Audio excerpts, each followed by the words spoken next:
Fakta penipuan berkedok investasi kerap terjadi, namun masih banyak saja masyarakat yang tertipu dan terperangkap dengan investasi bodong.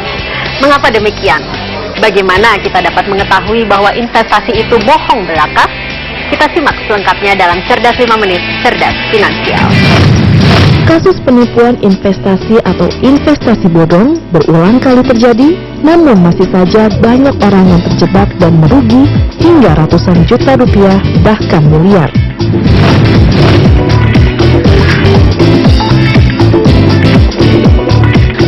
Prinsip utama dalam investasi adalah kehati-hatian. Sebetulnya harusnya sebelum kita berinvestasi, kita harus melakukan pengecekan terhadap perusahaan investasi tersebut. Sebagai contoh, jika kita ingin berinvestasi pada reksadana, maka kita bisa melakukan pengecekan kepada otoritas jasa keuangan sebagai regulator apakah perusahaan tersebut terdaftar sebagai manajer investasi. Biasakan untuk mencari informasi dari berbagai macam pihak, jangan hanya percaya kepada satu sumber saja. Dan kalau perusahaan investasi ini dimiliki secara perorangan, maka kita bisa mengetahui atau mengecek latar belakang atau rekam jejak dari si pemilik perusahaan investasi.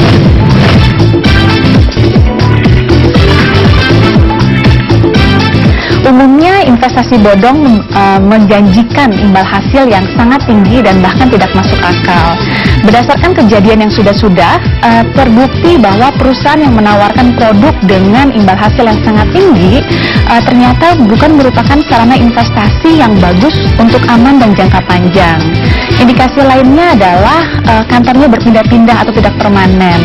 Maka kita juga bisa melakukan pengecekan kepada manajemen gedung. Indikasi yang lainnya, kita juga melihat apakah perusahaan tersebut memiliki latar belakang yang kurang jelas. Dan yang terakhir adalah kalau ada testimoni yang dibuat-buat. Ini merupakan salah satu yang harus kita waspadai karena mestinya kalau perusahaan keuangan tersebut adalah perusahaan yang baik, mereka tidak memerlukan iming-iming atau imbal hasil testimoni dari orang-orang terkenal hanya untuk membuktikan kalau mereka telah mendapatkan imbal hasil dari perusahaan tersebut. Memberikan imbal hasil yang luar biasa secara rutin tiap bulan menjadi salah satu ciri bahwa investasi tersebut harus diwaspadai. Biasanya, penipuan investasi menjerat calon korbannya dengan menjanjikan imbal hasil sangat besar dan tidak masuk akal.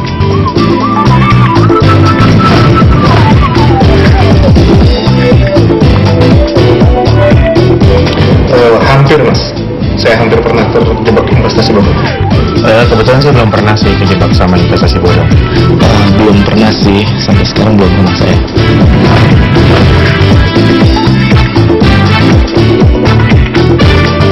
Ya, saya bisa membedakan investasi bodong.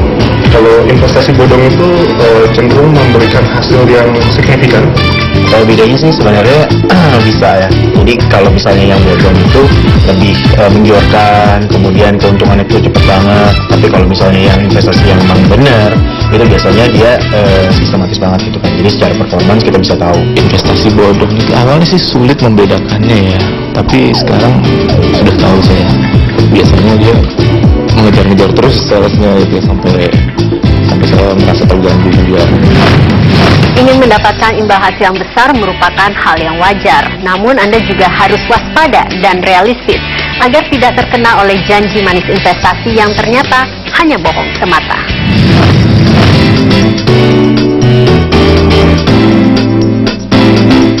Tips yang pertama adalah jangan tergiur oleh iming-iming imbal hasil yang tinggi, karena seperti biasa prinsip dasar investasi adalah mendapatkan imbal hasil yang tinggi tentu saja juga diikuti dengan resiko yang juga tinggi. Yang kedua yaitu biasakan untuk melakukan pengecekan terhadap perusahaan keuangan atau investasi tersebut, apakah terdaftar pada lembaga resmi milik pemerintah. Dan tips yang terakhir adalah kita bisa menyesuaikan investasi sesuai dengan tujuan investasi dari kita. Tidak ada kesuksesan tanpa proses kerja keras. Waspadailah jenis investasi bodong. Jangan sampai Anda tergiur dengan keinginan untuk cepat kaya secara instan dengan imbal hasil yang tidak masuk di akal. Saya Sandra Dewi, Cerdas 5 Menit, Cerdas Finansial. Sampai jumpa. Dipersembahkan oleh